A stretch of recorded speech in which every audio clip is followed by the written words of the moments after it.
semuanya sekarang bangkit berdiri. Udah bangkit berdiri belum?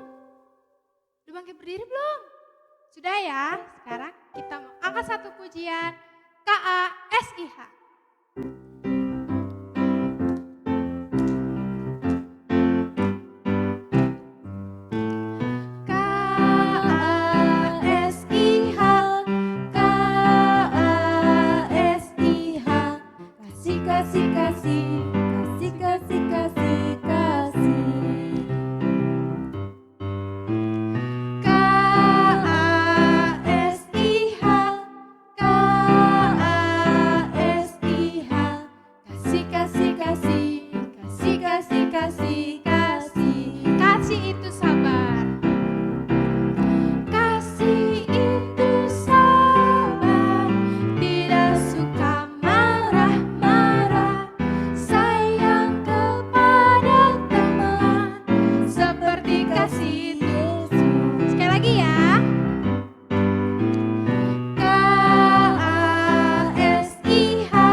Ku nyanyi haleluya.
lipat mata, tutup mata.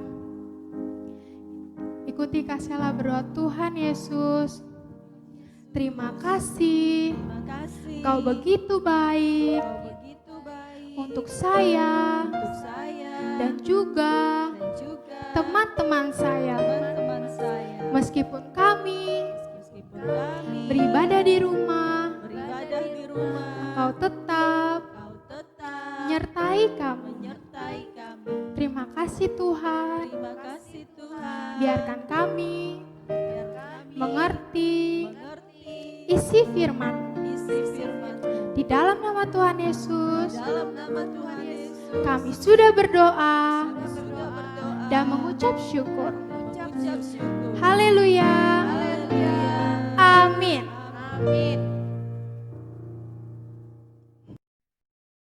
Daniel di Istana Babel. Pada waktu itu, Nebukadnezar adalah Raja Babel.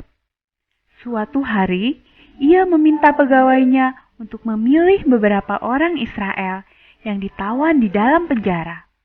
Mereka harus yang cakap, pintar, dan sehat. Mereka akan diminta bekerja di istana raja. Untuk itu, mereka akan diajar tulisan dan bahasa Babel. Setiap hari, mereka diberi makanan dan anggur raja. Setelah 3 tahun belajar, mereka akan diminta untuk datang dan bekerja untuk raja. Di antara orang-orang yang dipilih itu, terdapat Daniel, Hananya, Misael, dan Azaria. Mereka semua berasal dari Yehuda. Kepala istana Aspenas memberi nama baru kepada mereka, yaitu Belteshazzar, Sadrak, Mesak, dan Abednego. Daniel memutuskan untuk tidak memakan makanan yang dilarang Tuhan. Ia meminta Aspenas untuk menolongnya. Aspenas baik kepada Daniel, tapi dia sangat takut kepada raja. Jadi ia berkata kepada Daniel, Raja telah memberi kalian makanan dan anggur. Jika kalian tidak mau memakannya, dan kalian menjadi kurang sehat dari pemuda yang lain, maka raja akan menyalahkan saya. Tapi Daniel berkata, cobalah selama 10 hari, beri kami sayur dan air untuk diminum. Lalu bandingkan kami dengan pemuda lain yang memakan makanan raja. Setelah 10 hari, mereka terlihat lebih sehat dan kuat dari yang lainnya. Raja sangat senang kepada mereka, sehingga mereka boleh bekerja dan tinggal di istana raja.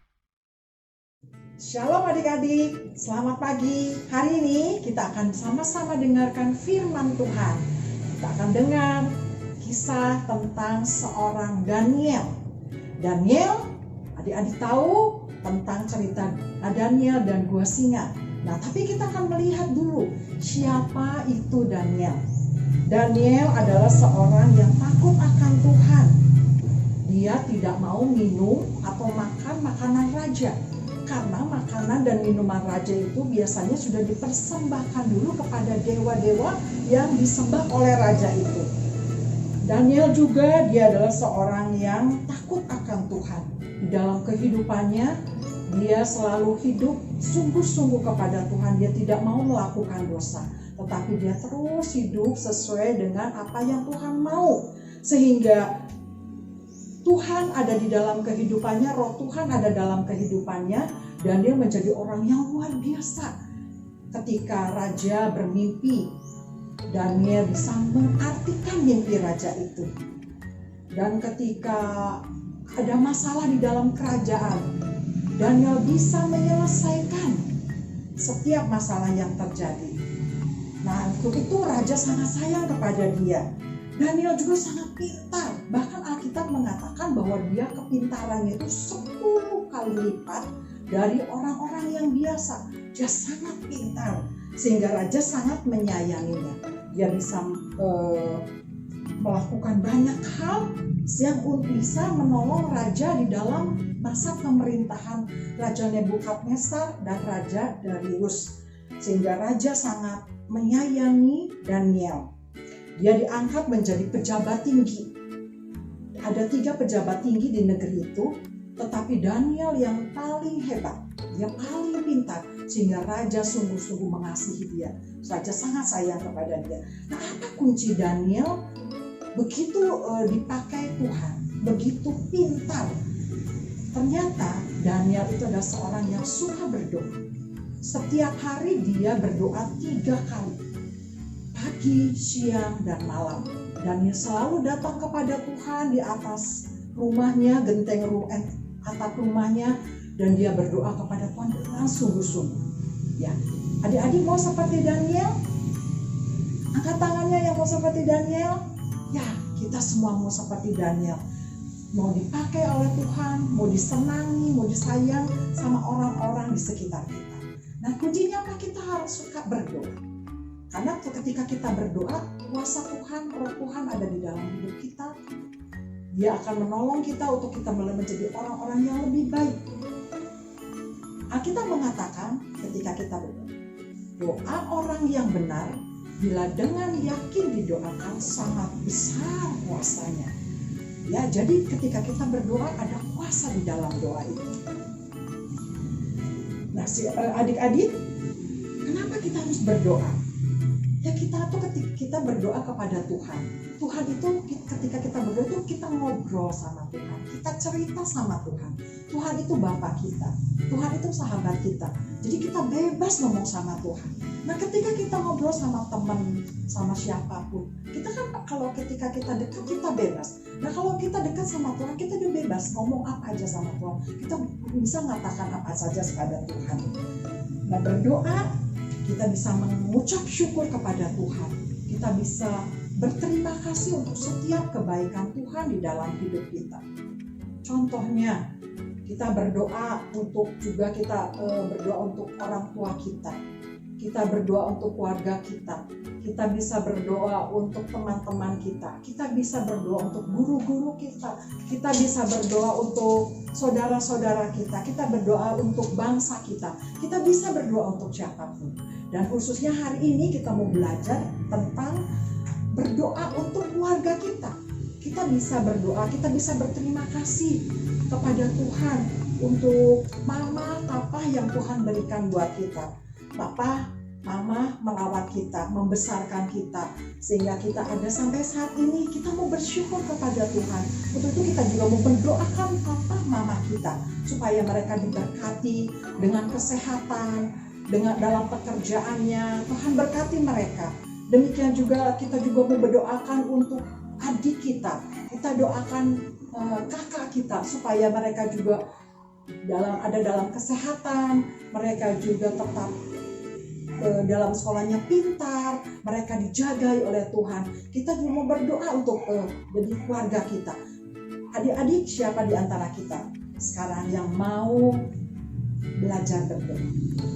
Ya, kita mau belajar berdoa. Kita seperti Daniel yang suka berdoa. Setidaknya kita pertama kali kita mau berdoa untuk keluarga kita, untuk papa mama kita, untuk adik kakak kita. Kita mau belajar berdoa, dan karena Alkitab katakan di dalam Yakobus pasal 5 ayat 16b mengatakan, doa orang yang benar bila dengan yakin didoakan sangat besar kuasanya. Nah, ini adalah ayat hafalan kita. Adik-adik, ayo kita sama-sama ulangi ayat hafalan minggu ini. Kita sama-sama katakan ya. Siap? 1, 2, 3. Yakobus 5 ayat 16b. Doa orang yang benar bila dengan yakin didoakan sangat besar kuasanya. Ya, kita terus belajar berdoa untuk keluarga kita, karena Tuhan ingin kita juga berdoa terus kepadanya. Karena firman Tuhan katakan doa orang yang benar bila dengan yakin didoakan sangat besar kuasanya. Yuk kita akan sama-sama berdoa kepada Tuhan. Tuhan Yesus, terima kasih untuk pagi hari ini Tuhan sudah berfirman kepada kami, mengajar kami untuk kami terus berdoa kepada Tuhan. Karena kami percaya Tuhan mendengar setiap permohonan doa kami. Tuhan Yesus, kami mau belajar seperti Daniel yang selalu berdoa. Mari adik-adik, kita akan akhiri ibadah ini, kita angkat tangan kita sama-sama, kita akan doa berkat. Tuhan Yesus, dialah Kau sendiri akan memberkati setiap adik-adik kami. Allah Anak, Allah Bapa, Allah Roh Kudus menyertai adik-adik dimanapun kalian berada. Biarlah berkat Tuhan berlimpah-limpah atas setiap kalian, sehingga kalian boleh menjadi berkat bagi orang lain dan boleh menyenangkan hati Tuhan. Di dalam nama Tuhan Yesus kami berdoa, haleluya, amin. Sampai jumpa minggu depan, Tuhan Yesus memberkati.